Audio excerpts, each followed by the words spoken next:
Welcome everyone to today's webinar, A Roadmap to Achieving Zero Surgical Smoke. I'm Alan Conlon, Editor-in-Chief of Becker's Spine Review. On behalf of Becker's Healthcare, thank you so much for joining us today. Before we begin, I'm going to walk through a few quick housekeeping instructions. We'll begin today's webinar with a presentation and have time at the end of the hour for a question and answer session. You can submit any questions you have throughout the webinar by typing them into the Q&A box you see on your screen. Today's session is also being recorded and will be available after the event. You can use the same link you used to log into today's webinar to access the recording. If at any time you don't see your slides moving or have trouble with the audio, please try refreshing your browser. You can also submit any technical questions into the Q&A box on your screen. We're here to help. With that, I'm pleased to welcome Kenny Sullivan from the Medical Education team at Stryker to kick us off today. Awesome. Thank you so much. Hello, everyone, and thank you so much for joining us today. As was just stated, my name is Kimmy Sullivan, and I'm on the medical education team at Stryker Surgical Technologies. We are so grateful that you chose to spend part of your day with us to dive into the topic of surgical smoke and the roadmap to taking your facility smoke-free, as told by those who have successfully championed this initiative at the facility and state legislation levels. I'd like to begin the way that we begin every presentation at Stryker, which is with our Stryker mission statement. Together with our customers, we are driven to make healthcare better. This mission is so important to us because our customers are truly at the forefront of everything that we do, and every day we line up to better support you and your patients. To tell you a little bit more about us and why we are here today, specifically with our business unit within Stryker, Stryker Surgical Technologies, we strive to make healthcare better with our goal of zero. We recognize that there are a number of hazards that exist in the operating room, whether it be splash and spills, retained surgical items, and many others. We want the number of these hazards to be zero because any number greater than zero is simply not acceptable for you or your patients. As I mentioned, today we will be specifically discussing the danger of surgical smoke and how together we can help eliminate exposure to this operating room hazard to protect patients and staff.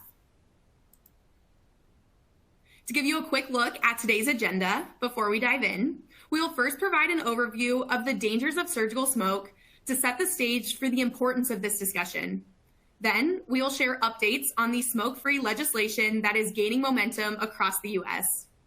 Next, we will hear from a panel of nurse leaders who will share their experience and best practices for driving this initiative at the facility and state level.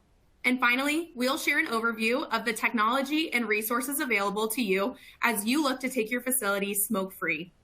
As was stated, we will save all questions for the end, but feel free to submit these as we go along, and we will address as many as we can, time permitting. So let's start by level setting on the dangers of surgical smoke. Surgical smoke, also known as surgical plume, is the gaseous byproduct produced when tissue is dissected or cauterized by energy-generating devices such as lasers, electrosurgical units, ultrasonic devices, and high-speed burrs, drills, and saws. These technologies, while critical for patient care, produce a smoke that is an unwanted consequence for everyone in the operating room. Surgical smoke is composed of approximately 95% water and 5% organic vapors and cellular debris in the form of particulate matter. The smoke is visible, smells bad, and most importantly, it's hazardous. Surgical smoke particulate matter consists of viable cellular material, including chemicals, blood, tissue particles, viruses, and bacteria. Since the mid-1970s, the body of evidence on the hazardous components of surgical smoke has continued to grow, and as a result, the chemical composition of surgical smoke is now well documented. Studies show approximately 150 known chemical and carcinogenic components identified in surgical smoke, which can have short and long-term health risks on those exposed. To better understand the size of the problem, let's look at some additional statistics. Electrosurgery is used in more than 80% of the approximate 24 million surgeries that are performed each year in the United States.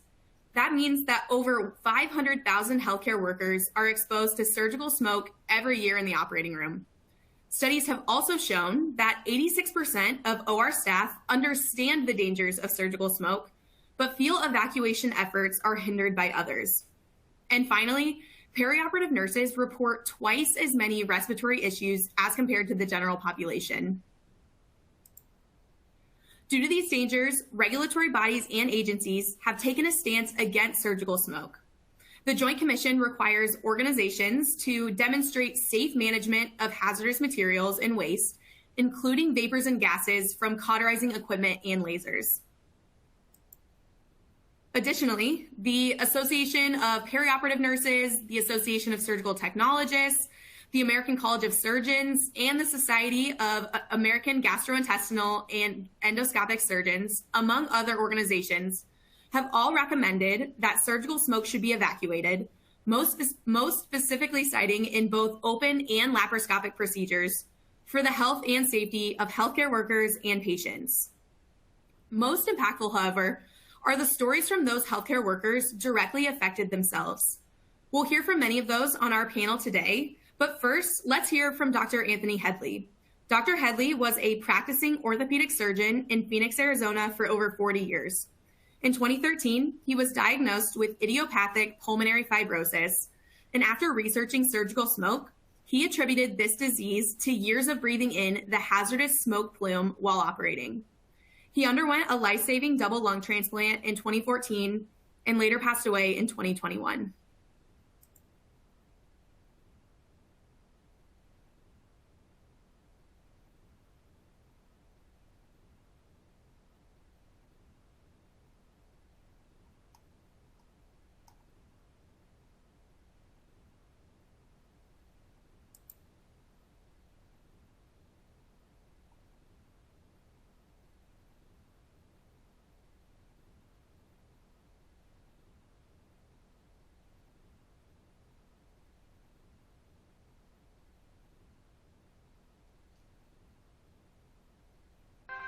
I am Dr.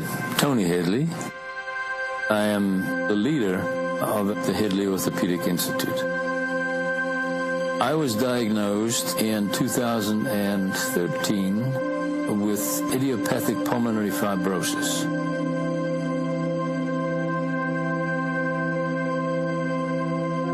I noted that I was getting fairly short of breath.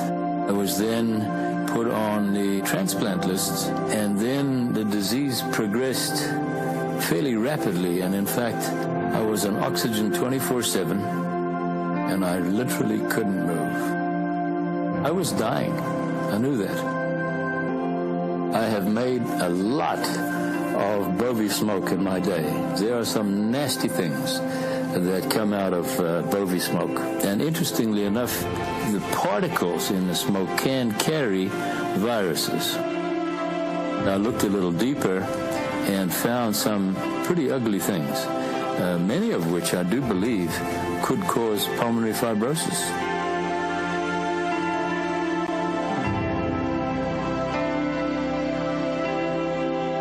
I'm giving this commentary because I want a warning from my colleagues. I've done nearly 11,000 joint replacements at St. Luke's Hospital. 40,000 hours. That's a lot of exposure. First of all goes the warning, and the warning needs to be heeded. People that use electrocautery need to understand that there is a potential hazard that comes with that. I personally have handled it by using the smoke evacuating pencil. I would encourage anyone who is creating a lot of smoke with the bovie, use this device. It could save your life.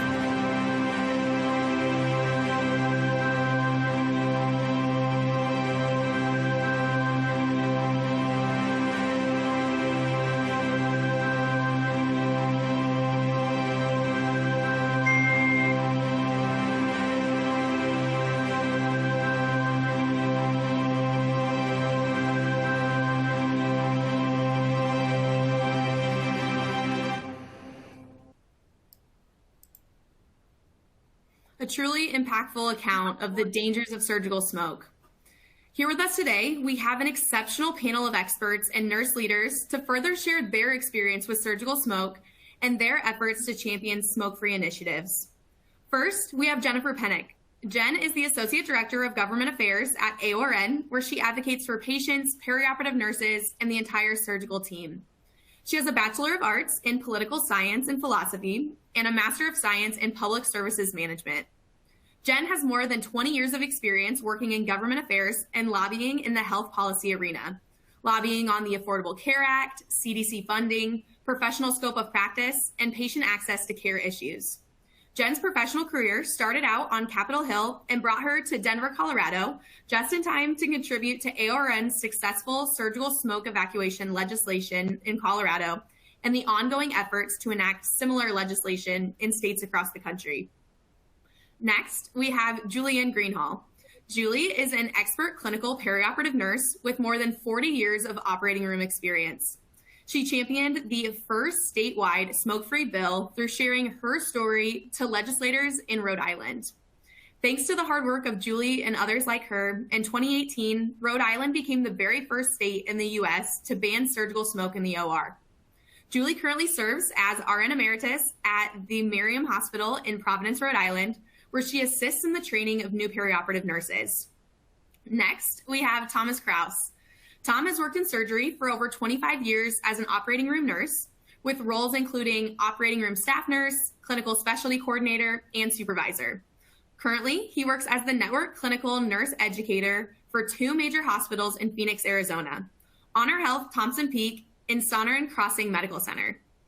Tom led the Surgery Smoke-Free Initiative at both facilities, which have now received the Aorn Go Clear Award, and works with Aorn fellow operating room nurses and lawmakers to pass a surgical smoke-free law in Arizona that goes into effect in July 2024. His passion is teaching and educating, molding the minds of current and future perioperative and procedural area team members. And last but certainly not least, we have Melanie Prince. Melanie is a clinical expert and staff nurse at Littleton Adventist Hospital in Littleton, Colorado. She is a perioperative nurse residency instructor, shared governance chair, and has led 2 system-wide major clinical practice changes in the past 5 years, while also assisting the hospital to achieve magnet designation. Melanie is also a high reliability organization trainer and is passionate about safety. She played a large role in driving the smoke-free legislation in the state of Colorado and was the 2019 Colorado Nightingale Award recipient. Thank you all so much for being here with us today. And with those introductions, I will now hand it over to Jen Penick to provide us with an update on surgical smoke-free legislation across the nation.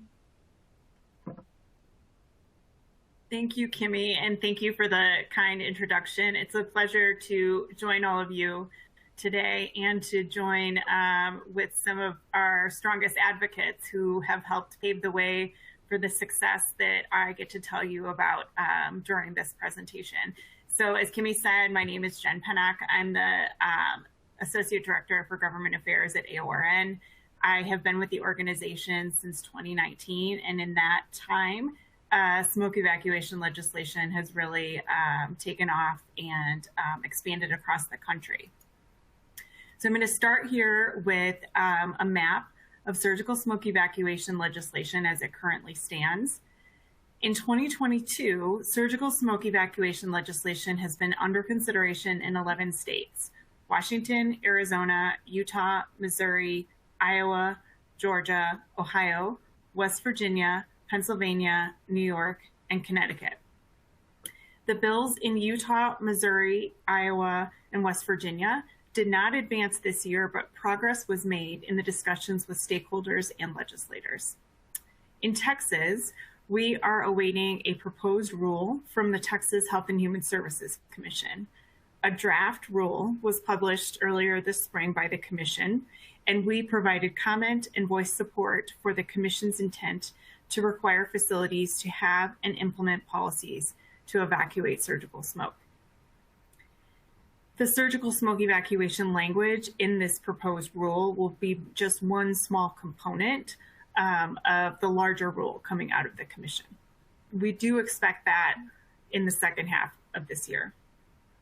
Legislation in New York has passed the legislature and awaits delivery to the governor for her signature, which can happen anytime between now and January 1st, 2023.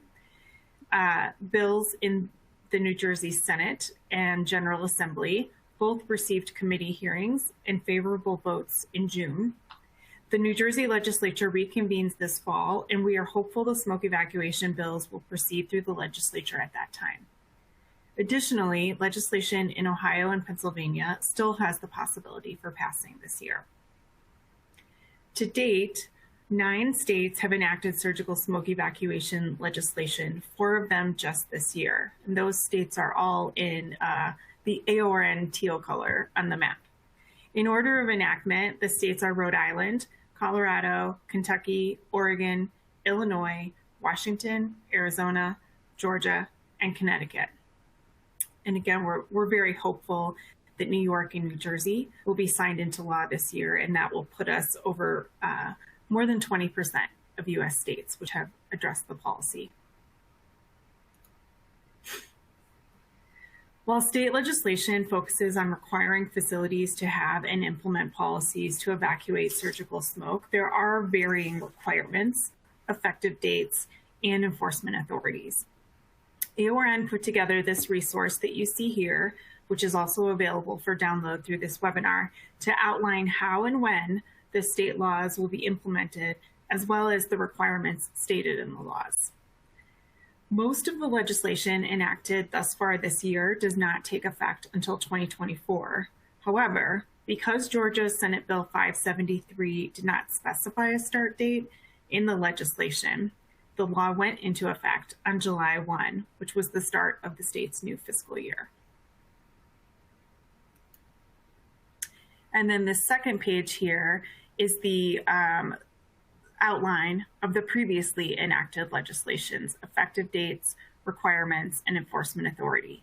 For most states, non-compliance must be reported either to a Department of Public Health or to an occupational safety or labor department. And in some states, an on-site inspection may be used to ensure compliance. Reading the tea leaves, at this time, we anticipate approximately 10 states taking up surgical smoke evacuation legislation in 2023, as has been the case for the last 3 years. We've averaged 10 states per year. The New Jersey legislation will carry over to next year, as the legislature has a 2-year term. So if we don't see that legislators take up the bills this fall, those very same bills are still viable for 2023. Additionally, we expect that legislation will be reintroduced in Iowa, Missouri, West Virginia, and in Ohio if Senate Bill 161 does not pass the legislature there this fall. I also have had preliminary meetings with stakeholders and Aorn members in Florida, Massachusetts, North Carolina, South Carolina, and Virginia, and at this time would expect to see legislation introduced for the first time in those states in 2023. And certainly much can change between now and January 1st, 2023.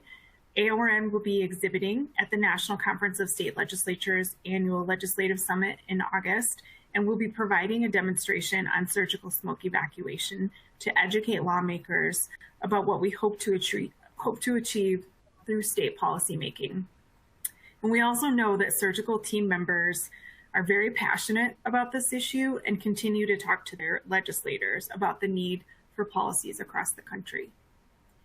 And this final slide here, I just wanted to share my contact information, as I'm always happy to talk to folks about how to get started in your states or what you're interested in or answer any of your questions. Thank you. Perfect. Thank you so much, Jen, for those insightful updates. Given the momentum of surgical smoke legislation, as we just talked about, I would now like to invite all of our panelists to turn those videos on and join us on the webinar to continue this discussion on best practices for our attendees to be able to take action and take their facilities smoke-free. So it looks like we've got everyone here. Again, I appreciate you all joining this panel discussion today. I'd like to start just with the point that many people on this call may not actually have experience in the operating room every day. So, Julia, I'd love to start with you. Could you please share your personal experience with surgical smoke and the impact that this has had on you? Yes. Hi, my name is Julie Greenwald. and I worked in an operating room for over 42 years. Somewhere around 2004, I went to a conference, and I listened to this woman talk about how smoke in the OR had affected her work and how she had to retire. And everything she mentioned, the sore throats, the runny nose, the chronic infections, I was clicking off in my head saying, I have that, I have that, I have that. I went back to my facility and pressured and talked to them into buying some surgical smoke evacuators. The problem was nobody really saw the benefits of this, so they ended up in a hole somewhere in a closet. But I didn't stop. I continued. I would talk to legislative people. I would talk to colleges. I would talk to the surgeons. And eventually, in 2016, I teamed up with the Aorn Government Affairs Department and the Rhode Island State Nurses Association, and we were able to get two legislators, both a state senator and a legislator, to present a bill. I testified in front of those legislative people, along with another colleague, and we explained the dangers of surgical smoke and what it had done to me. And this is what I showed them. This is my bag of tricks that keeps me going, because I am now on this many inhalers and nasal inhalers and stuff that I use to breathe. The last year that I worked, which was 2016, because of surgical smoke, I was on antibiotics 9 times in 12 months. And this is not unusual. If you talk to people around the country that have spent long hours working in many, many hours in an OR, there are multiple issues that we all have to contend with. It took us 2 full legislative sessions to pass this bill, but I'm happy to say that Rhode Island was the first state in the country, and we passed the bill in June of 2018, and it went to effect June of 2019. That is awesome. I'm so happy for Rhode Island and the other states that have been able to pass this legislation. And thank you, Julie, for sharing that story and your experience with surgical smoke. Tom, Melanie, I know you both have experience in the operating room as well. Any other personal experiences with surgical smoke that you'd like to add? Sure. I will. I move forward with our hospital here at Littleton because of a similar story to Julie, with a nurse and a surgeon that both suffered nasopharyngeal issues, ultimately that resulted in cancer. And my dear Eva, she is no longer an OR nurse, and she's actually had 4 extensive operations and is now chemotherapy and radiation, and just got very sad news that they are unable to get clear margins on her lesions. So that was what drove me, and I continue to do so. Our state is smoke-free. While we're still having challenges, we are definitely moving in the right direction. Thank you, Melanie. Tom, was there anything else you wanted to share? Similar to Melanie, I've had 3 nurses that I've worked with over the years, all worked in the operating room for more than 25 years. Unfortunately, 3 of them developed leukemia, and one was pretty much symptom-free, and their oncologist decided to watch it. The second one, she unfortunately had to undergo chemo and radiation, and then the third one had to have surgery, chemotherapy, radiation, and subsequently developed breast cancer. So one of the chemical components in surgical smoke is known to be a known carcinogen and is linked to bone marrow production and decrease in the bone marrow production, which can cause leukemia. So this surgical smoke is far-reaching. The hazards are known. And what we're trying to do today is provide the education, and hopefully everybody can become smoke-free. Thank you, Tom, for sharing as well.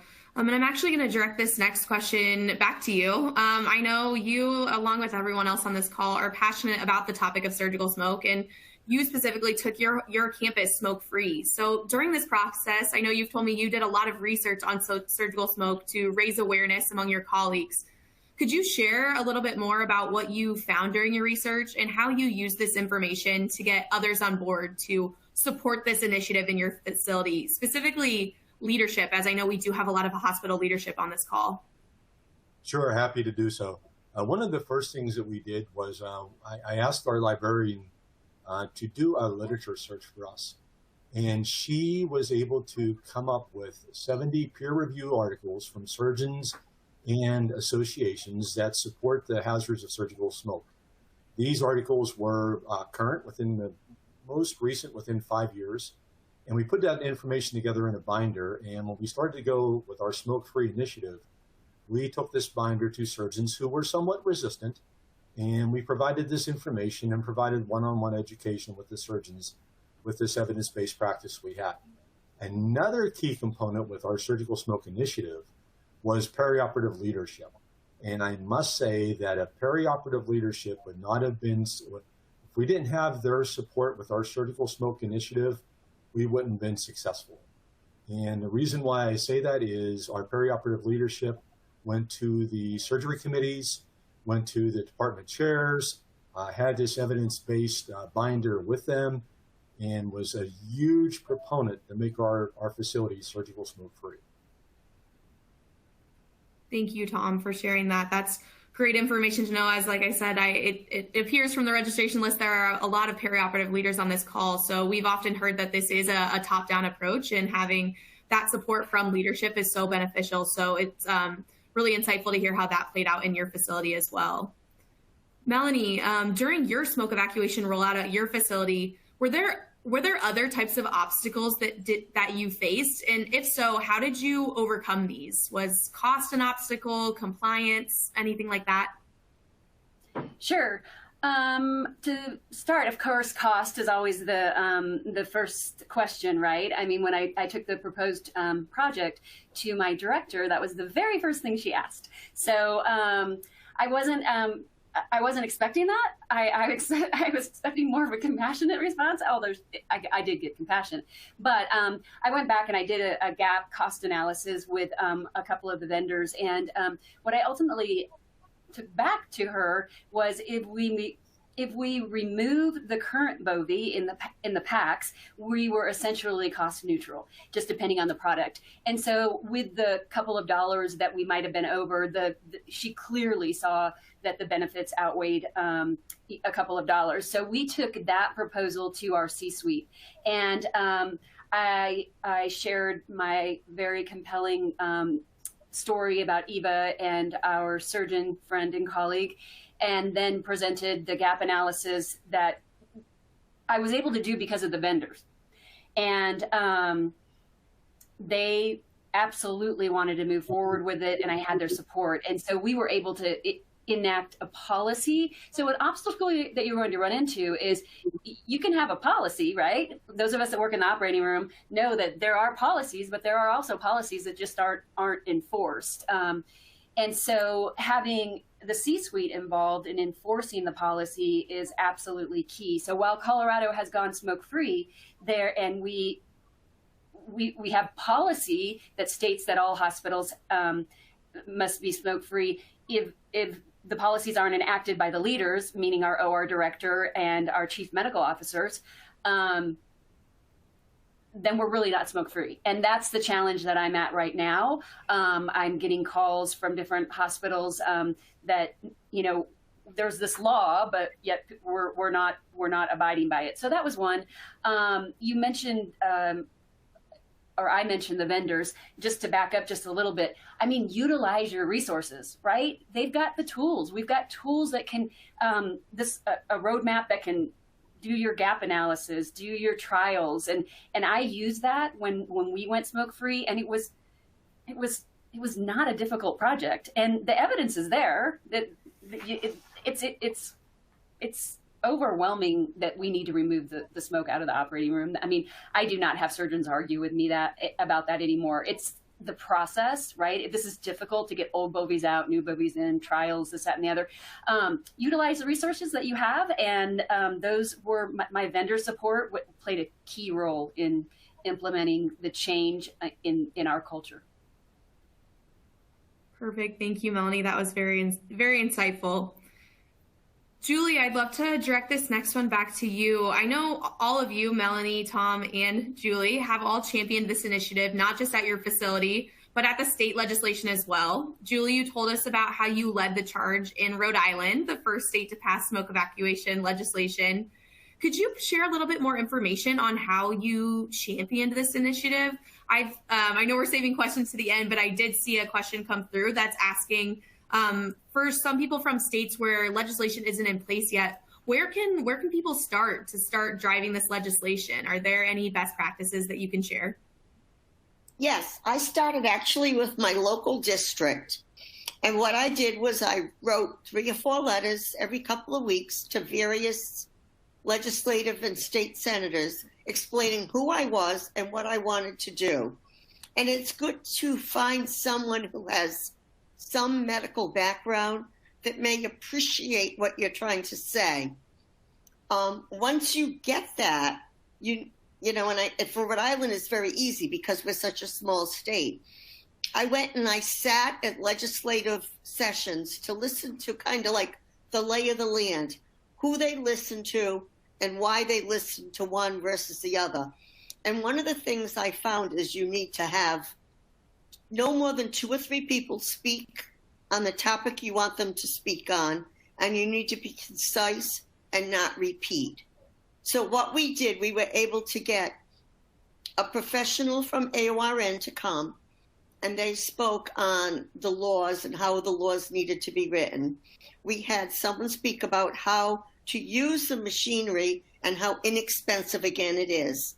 And then I spoke on why I was so adamant about this. And, you know, you get some people that don't even answer you. It was a long, hard trial, but we eventually were able to find people. So I think you need to work with your state legislator. You also need to work with any hospital associations that you have that are agreeable that you have this, as well as the CNOs of hospitals. And together we really worked as a family to get this to work and to get it instituted. Thank you, Julie. Tom, Melanie, I know you both, again, pushed this legislation in your states as well. Any other best practices or things that you did to help drive this that you would want to share with attendees? I'll go with that first. I like to use the TEAMS acronym. And in that sense, the team's comprised of surgical champions, leaders, the work group that's really focused on making this surgical smoke initiative a success. The other part of the team component is education, education, education. And it's not just a one-time thing where you provide the education at a morning in service. It's over and over and over again about the dangers, the hazards, and the solutions. The third part of the teams is advocacy and available leadership. I found that by my leadership that I had, being so supportive was one of the key drivers, along with the surgeon champions. And then finally, the last part of the team is mission accomplished. And the way we accomplished this mission was everybody being on the same page, same goals, and making a better workplace for everybody involved. We're closing in room 3. Sorry. If I could just add, Tom, on Tom's point, having a surgeon champion is key. And the surgeon champion drives the surgeons and can dress. If you don't have a strong personality such as myself, you can. Your surgeon champion can address difficult surgeons that may not want to comply. A surgeon champion, and then your team will become a champion, just based on the evidence, right? I mean, we know that this stuff is bad for us. Why we shouldn't be working in an environment like this. So if you present the evidence-based current articles, they're indisputable. You get your team on board and you come forward with a force. I mean, my nurses literally would not work in the rooms with the doctors that wouldn't use smoke evacuation. period. So that's how our surgeons, they weren't reluctant. That's how they changed their practice. And then if I could also point you all to, I mean, we are Aorn, right? I'm an Aorn member. I hope many of you are. So I have to direct you towards Aorn's toolkit for surgical smoke. Don't reinvent the wheel. We've already done it. It's all there. If you go to Aorn's, click on the smoke toolkit, everything will drop down. So there's a lot of good stuff in there. One of the things that I'd like to add is that if your facility has a policy that's well written, you mandate that they follow that policy, just like you follow a policy for hand washing or wearing a mask in the OR. Well, then the policy states we don't work in our operating room without a smoke evacuator. And the ones that were hesitant, we just kind of presented the policy and said, that's the rule, and we're doing it. And they might not have liked it, but they did follow it. To that point, Julie, I'm again just kind of scanning the Q&A here down at the bottom. Jennifer, we actually got a question that says, does Aorn have a policy template for smoke evacuation? I feel like I've seen this before. Does that exist? So there is a policy template if somebody's talking about, for their facility within the Go Clear program. And I think that's all in, it's all in that toolkit that Melanie just referenced. In terms of template legislation, I've kind of put that together state by state, but we have been focusing, many of the bills that we've passed reference hospitals and ASCs adopting and implementing policies to evacuate surgical smoke and prevent exposure to surgical smoke. So, we kind of tweak the language based on how things work in the state. So, for example, in Oregon and Washington, compliance is through their occupational safety and health administration or their Department of Labor. It really just depends state by state. But there again, I'm always happy to talk to people about that stuff too. Perfect. Thank you, Jennifer. I know we've thrown that word compliance around. Melanie, you were talking about it. Jennifer, you were just talking about it. Tom or Julie, do you have anything else to add on how you've driven compliance with the policies in your facilities? I know a policy is only as good as people following it. So is there a way that you've been able to drive compliance there? At first it was difficult. I'm not going to say it was not. But what we again did was we just kept reiterating that there was policy and that it had to be followed. And most of the nurses were on board, and I would say 80% of the surgeons were on board. And the few that were not, the nurses basically held their stand and said, you're not using this electrosurgical unit unless you allow me to hook up the evacuator. And we had one surgeon come stomping out of the room and went to the director, and she's like, sorry, that's our policy. So over the years, they have gotten better. But I am at a different facility now that I worked in for 42 years. And I walked into a room a few weeks ago, and it was a robotic case. And the minute I walked in that room, I could smell smoke. So I said, what's the matter with your smoke evacuator? And it wasn't turned on high enough. And the surgeon said, you read my mind. I was just about to say, we're stopping until we fix this. So it works because he could smell the smoke as well as everybody else in the room. And it didn't take long for people to realize there was a problem and to fix it. Thank you, Julie. Tom, I'd love to direct this next question to you. I know we mentioned earlier your facilities were both just awarded the Go Clear Award Gold designation through Aorn. Congratulations. Could you explain, if this is applicable, what has the impact been of going smoke-free on your facility? Well, that's a great question. And one of the most rewarding things for me is to see the benefits and the appreciation when the surgical staff received the news that we were awarded the Go Clear Award, because it was a combination of efforts for everybody within the organization and within the surgical departments. Most recently, we had our magnet redesignation visit, And the surveyors who just happened to be there, we had wrote an abstract about what our initiative was to be surgical smoke free. And again, that was submitted a while ago. But as time passed, we also had this new law that was recently passed in Arizona that goes into effect in 2024, July. And it was, I got to tell you, I've never really been a big participant with some of the surveyors and accrediting bodies that come by, but it just seemed like the whole time they were there, they wanted to talk about surgical smoke and what we did and what our initiatives were to make the workplace a safer environment for those in the operating room.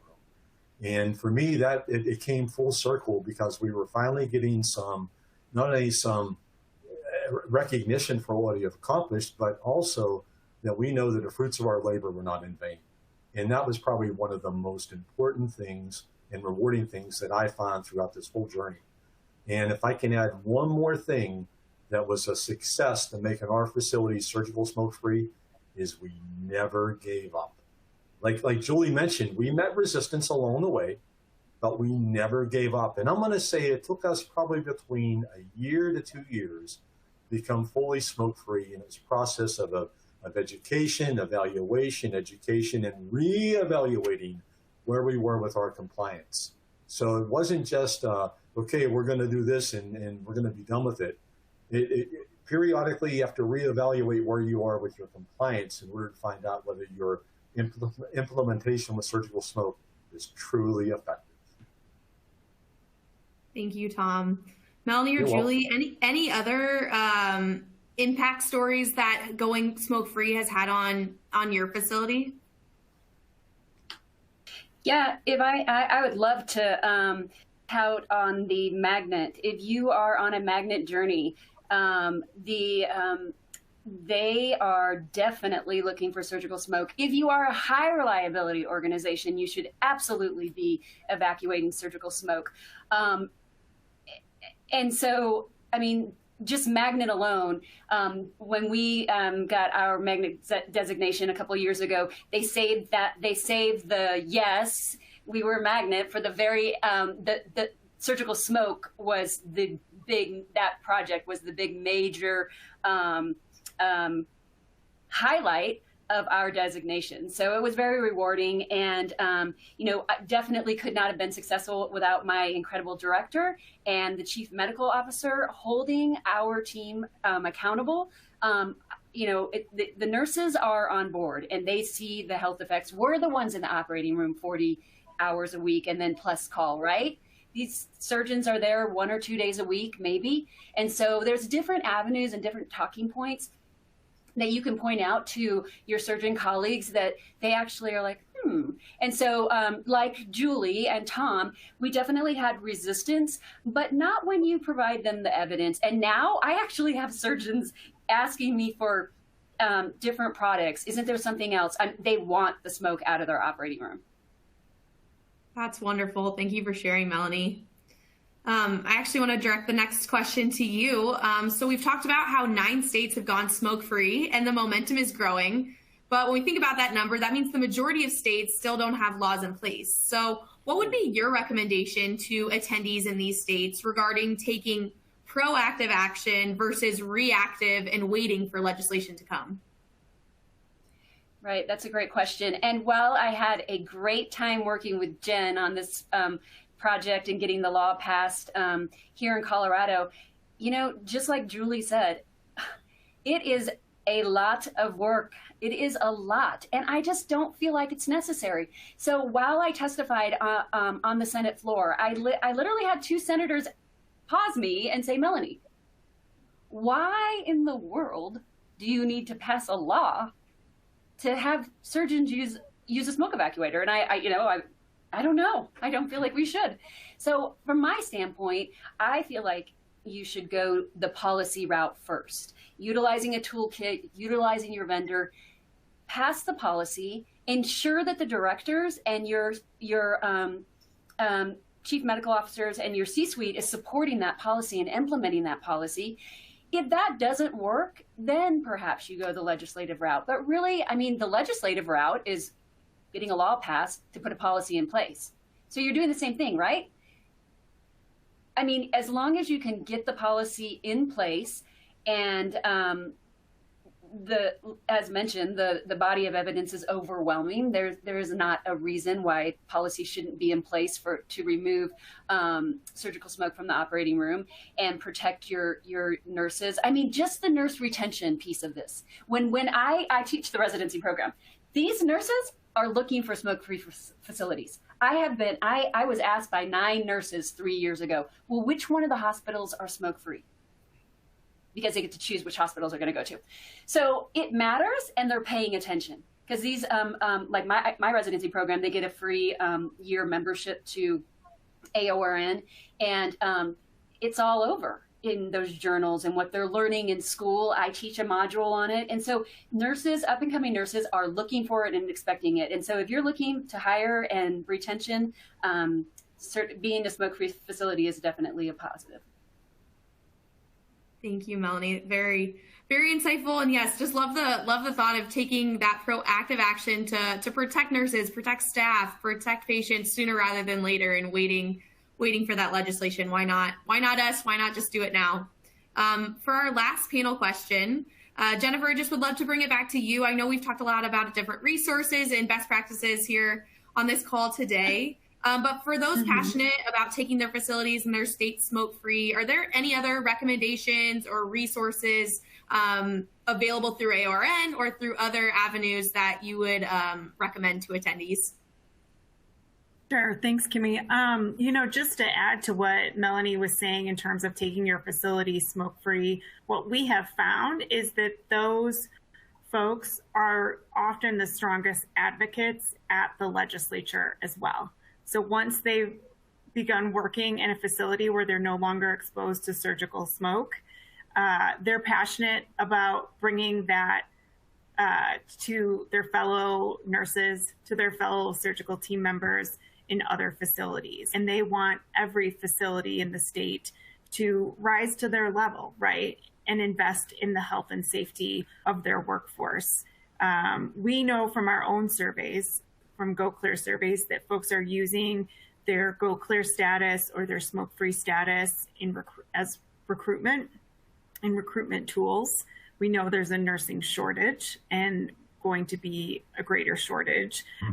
So it's in everybody's best interest, to take this step to protect the health and safety of their workforce.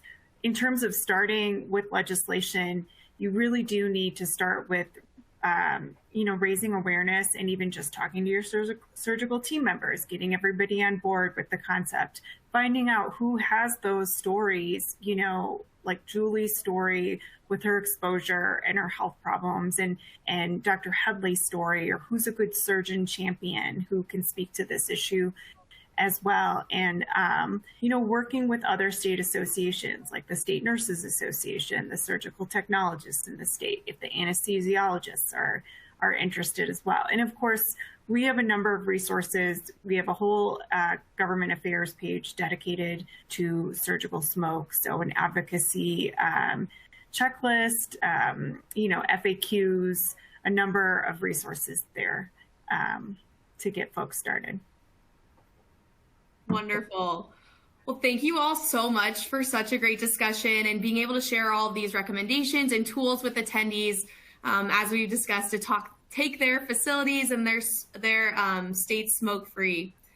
It's now my pleasure to hand it over to James Howarth, who is our smoke brand manager at Stryker Surgical Technologies, to share the technology and resources available to take action on this discussion and take your facility surgical smoke-free. James, I'll hand it over to you.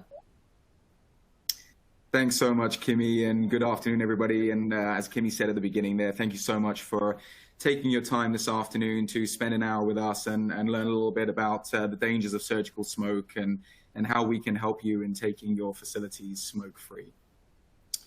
So here at Stryker, we're very passionate about surgical technologies, and we're very passionate about the journey to zero smoke. And with that, we have a very, very comprehensive smoke evacuation portfolio to help you and your facilities go smoke-free. If I can direct your attention to the center of the screen there, that is our Neptune waste management system. A lot of you will, I'm sure, be familiar with this system as it is present in the majority of operating rooms throughout the country.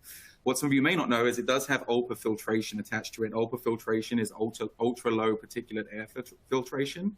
And our Safe Air pencil will plug directly into that system on the side of the Neptune. That will work at a 99.99% efficiency at 0.1 microns, which is much smaller than the particles that you'll find in surgical smoke. So very, very effective at filtering the air through surgical smoke. The fact that these Neptunes are in the majority of ORs means that you can just order your Safe Air pencils and plug them directly into the Neptunes. At the top there, you'll see our compact system. Now, if you do have some smaller operating rooms that perhaps don't have Neptunes in them, we do have a standalone smoke evacuation compact system. This is also ULPA filtration, and the pencil will fit directly into there. You can see our two options of pencil below that. We have a telescoping option and a standard Bovie pencil with the smoke evacuation sleeve attached to it. Now, what you'll notice about these systems is they are going to be the most similar to what your surgeons and your staff are currently using in the operating room. Now, why that's important? Well, as some of our panelists have said, that this can be a tricky conversation to have with some of your healthcare professionals, as they're very used to using the standard pencil that they've used for many, many years. This pencil is going to be the most similar to the Bovie that they will be currently using. So that touch and that feel and that of the smoke evacuation pencil will be very, very similar to what the surgeons are used to using for the majority of their cases. And they'll also see the visualization with the sleeve and with the electrode and with the smoke evacuation tube will be just as good as it was as before.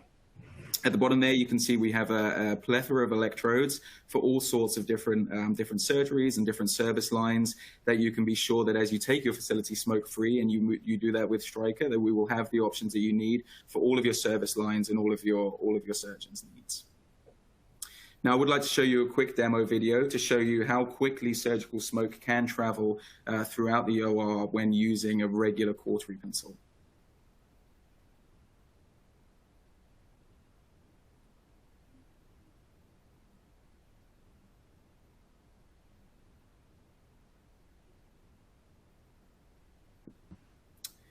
So as you can see here, we have two demo boxes. The one on the left there is using a standard Bovie pencil, and that is cutting into a regular piece of steak. And on the right-hand side, you've got the Stryker smoke evacuation pencil attached into one of our smoke evacuation filters. And what you can see there is as the pencil is cutting through the steak, you can see how effectively that pencil is evacuating the smoke at the site of where the steak is being cut. On the left-hand side, you can see how quickly that smoke has traveled and filled up the box. Surgical smoke can actually travel up to 40 miles an hour within your operating room. So which one would you rather be standing in?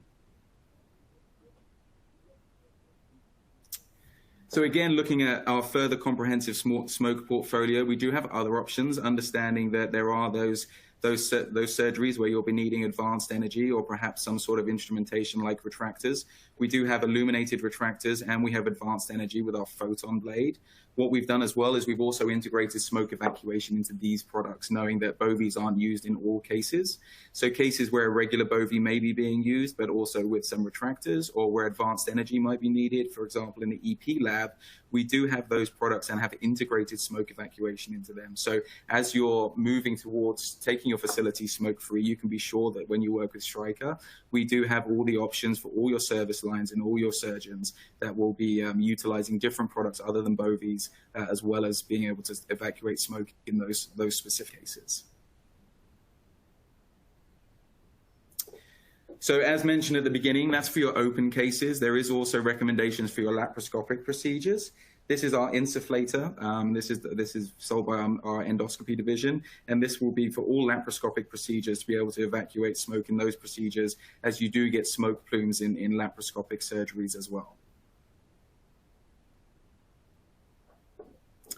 So I can tell you, apart from our products and our outstanding sales force One thing we are super passionate about internally and within our sales force at Stryker is our medical education division. And Kimmy, who you've seen on this call, does a phenomenal job in running our medical education, as well as Mackenzie Byler, who runs our mobile lab. We have a plethora of smoke education courses that we love to come into facilities and just educate on the dangers of surgical smoke. Not everybody understands, not everybody knows how dangerous this is. So we love spreading that word and educating our customers and making everyone aware of really how dangerous this is and how important it is that we go smoke-free in our institutions, in our ORs. At the bottom there, we have our mobile lab. This is a fantastic mobile experience that we have that drives around the country and can stop off at your facilities. So if this isn't something that you've seen before, please contact your Stryker representative and ask about the mobile lab, because we can drive this around to facilities and really educate and educate the staff on the dangers of surgical smoke. And it's a fantastic resource to have at your facilities. As a rep, I used it a ton, and I've seen it now being at Surgical Technologies. It really is phenomenal. And a Journey to Zero Smoke roadmap. We can help you in your facilities and what that looks like, and how you can go smoke free, and how you can implement this, and how you can teach about the dangers of surgical smoke. So feel free to go on safeor.com and for a ton of resources from Stryker, and we're really here to support you in taking your facilities smoke free, as we fully understand the dangers of surgical smoke. So with that, I'd like to turn that back to Beckers for a final few minutes here of Q&A, if there are any questions. So thanks again for your time, and we really appreciate it. Fantastic. Thank you so much, James. So it looks like we have a ton of great questions coming through, and we'll try and get through as many as we have in the next 3 or 4 minutes or so. So without further ado, we'll jump into the first question here. And I'll open up to the panelists. Whoever wants to take it can just dive right in. So first question we have, do you use the smoke evacuator on every case? Audience members asking, including smaller cases like TNAs, which would be tonsillectomies and adenoidectomies. I'll take that. The answer is yes. So either you're smoke-free or you're not smoke-free.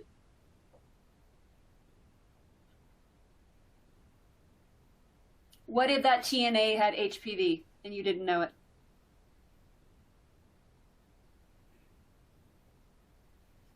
Okay, fantastic. Thank you. We'll jump into the next question. It's an interesting one. Why did providers resist, and what was their reason for not wanting to make the change? Part of the experience. Go ahead, Bill. I think the biggest thing is that surgeons are reluctant to change. They felt that the pencil was bulky and they just didn't want to give it a try. Fantastic. Thank you. Next question we have from an audience member is, are there certain procedures listed that the policy that were listed at a higher risk to staff, and or is it based on length of time of exposure? I'll take that. Oh, go ahead, Tom. I really believe that surgical smoke is surgical smoke, and the byproducts are known to produce these harmful chemicals and known carcinogens. So any case that produces surgical smoke, when you add the combination of heat and tissue, you get these harmful byproducts. And this, any case where you're using, where there's plume, lasers, anything like that, I would highly encourage you to use a surgical smoke evacuation tool. So if I could add on to that, the cases today, there are certain cases that are at higher risk, and those are your cancer cases, because there is data, overwhelming data, that there are live and dead attenuated viruses, as well as cells that are floating around in that smoke plume. So just like my dear sweet Eva, and if you knew the story, you would be smoke-free already. We know that HPV has been, from surgical smoke, has been passed on to surgeons and nurses. And we passed a law, 15 years ago, that we had to wear an N95 and use a smoke evacuator for laser cases. Well, now our bovies are as hot as lasers. So the argument, there is no argument. And yes, while your breast cancer, infectious disease cases all of those you're at higher risk. I'm with Tom and Julie. All cases, you're putting your staff at risk by limiting what cases get smoke evacuation, and I don't think you will be successful. Got it. Thank you, Melanie. Looks like it's time for one more question. I'll jump into this before handing it over to the panelists to see if there's any closing remarks. The next question is, we currently have equipment in place for a 6-hospital system. Should we have a policy in place or have education first? What would you advise? Education. I would say that they go hand in hand, the policy procedure and the surgical equipment. I mean, the policy supports the best practice with evacuating surgical smoke. And if you already have the equipment, then you need some kind of guidelines in order to facilitate the use of these surgical smoke evacuation tools. Fantastic. Thank you. And before we wrap it up today, any final thoughts or closing remarks from any of our panelists today? I would just like to say real quick that I really appreciate Julie, and she's been my role model, believe it or not, from this whole surgical smoke initiative that I've undertaken at my facilities and across the state of Arizona. Without Julie's personal testimony and successes, I don't think we would have been as successful. And also want to mention a quick thanks to Jen for her guidance with us going smoke-free in the state of Arizona. Yes. Fantastic. And from all of us here at Becker's, big thank you to Jennifer, Julianne, Thomas, Melanie, and Kimmy for that fantastic presentation today. And of course, to Stryker for sponsoring today's webinar. Please, to learn more about the content presented today, check out the resources section on your webinar console and fill out the post-webinar survey. Thank you so much for joining us. We hope you have a wonderful afternoon. Bye, everyone. Bye-bye. Thank you.